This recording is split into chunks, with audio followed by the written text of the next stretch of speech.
कर्मपुर गांव में अनिकेत अपनी पत्नी सुधा के साथ रहता था। वह दूध बेचने का काम करता था। उसके पास दो गाय थीं।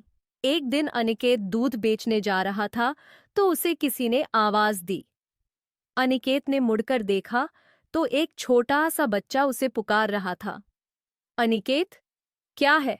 क्यों बुला रहा है मुझे? बच्चा, मुझे मक्खन खाना है।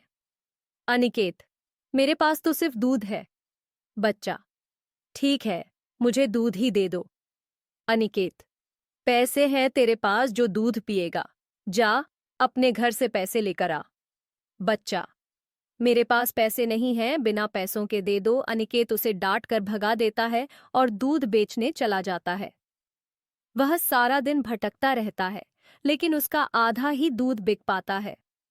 शाम तक घूमने के बाद वह घर आ जाता है। सुधा, क्या बात है, आज बहुत परेशान हो? अनिकेत, आज तो पता नहीं क्या हो गया, आधा दूध बिका ही नहीं। सुधा, कोई बात नहीं, मैं इसका मक्खन निकालकर तुम्हें दे दूंगी, उसे तुम बेच आना। तभी अनिकेत को बच्चे की बात याद आ गई। उसने सुधा को सारी बात बताई। सुधा, ये आपने ठीक नहीं किया। अनिकेत, तू नहीं जानती, इन गौ वालों को जानबूझकर अपने बच्चों को भेज देते हैं। एक को दे दिया कर 10 आ जाएंगे। अगले दिन अनिकेत मक्खन और दूध दोनों लेकर चल देता है। रास्ते में उसे वही बच्चा मिलता है। वह फिर से मक्खन मांगता है और अनिकेत उसे फिर से डांट कर भगा देता है। उस दिन भी उसका न मक्खन बिका न दूध। वह शाम को घर आ जाता है। अगले दिन से हर दिन यही होता था। अब वह बच्चा अनिकेत को नहीं मिलता, लेकिन उसका दूध कोई नहीं खरीदता था। धीरे धीरे वे गरीब होने लगते हैं। एक दिन एक गाय को चारा खिलाने के लिए अनिकेत एक गाय को बेच देता है।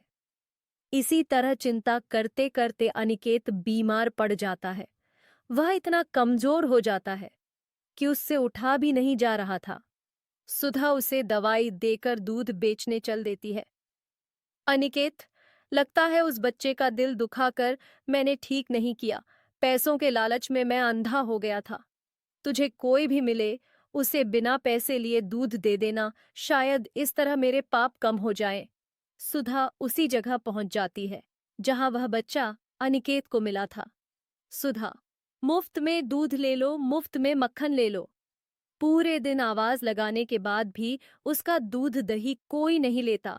वह थक हार कर एक पेड़ के नीचे बैठ जाती है। तभी उसे एक औरत जाती हुई दिखती है। सुधा, बहन, इस गांव में कोई भी हमसे दूध मक्खन नहीं लेता। क्या बात है, कुछ समझ में नहीं आ रहा। औरत, अरे तुम्हें नहीं पता, इस गांव में कुछ दिन पहले एक बालक आया था। वह सबसे दूध और मक्खन मांग रहा था। सबने उसे मक्खन खिलाया। जानती हो, जिस बर्तन में उसने मक्खन खाया था वह बर्तन हमेशा दूध से भरा रहता है, इसलिए हमें दूध की जरूरत नहीं पड़ती। सुधा, बहन, वह बच्चा कहाँ है? औरत, अब तो पता नहीं कहाँ चला गया, लेकिन इस गौव पर उसकी ऐसी कृपा, सच कहूं तो मुझे लगे कान्हा जी खुद आए थे मक्खन खाने। यह सुनकर सुधा रोती हुई घर आ जाती है। सुधा अनिकेत को सारी बात बताती है। अनिकेत यह सब सुनकर रोने लगता है। अनिकेत, भगवान कृष्ण स्वयं दर्शन देने आए और मैं उन्हें भोग भी न लगा सका। मेरा पाप अब मेरे मरने से भी नहीं कटेगा। अनिकेत और सुधा दोनों अन्न जल छोड़ भगवान कृष्ण नाम का जाप करने लगते हैं। इसी तरह कई दिन बीत जाते हैं। अनिकेत, जो पहले से ही बीमार था, मरने की अवस्था में पहुंच जाता है। सुधा भी बहुत कमजोर हो जाती है। तभी रात के समय वही बच्चा उनके घर आ जाता है। बच्चा, मुझे माखन खाना है। उसकी आवाज सुनकर दोनों उठ जाते हैं और रोने लगते हैं। अनिकेत, भगवान, आज सच में मेरे पास माखन नहीं है। अब तो दूध भी नहीं है। मैं आपका भोग कैसे लगाऊं? सुधा रोकर उनके पैरों में गिर जाती है। बच्चा, झूठ बोलते हो, वो देखो। दोनों पीछे देखते हैं तो सोने के बर्तनों में दूध, दही और मक्खन के ढेर लगे हुए थे। दोनों बच्चे के पैरों में गिर जाते हैं। भगवान श्री कृष्ण अपने असली रूप में आ जाते हैं। उनके चमत्कार से अनिकेत और सुधा बिल्कुल ठीक हो जाते हैं। कान्हा, यदि कोई तुमसे मदद मांगे तो उसकी मदद अवश्य करना। यह कहकर कान्हा जी अनतय ध्यान हो गए। उसके बाद दोनों प्राणी भगवान की भक्ति करने लगते हैं।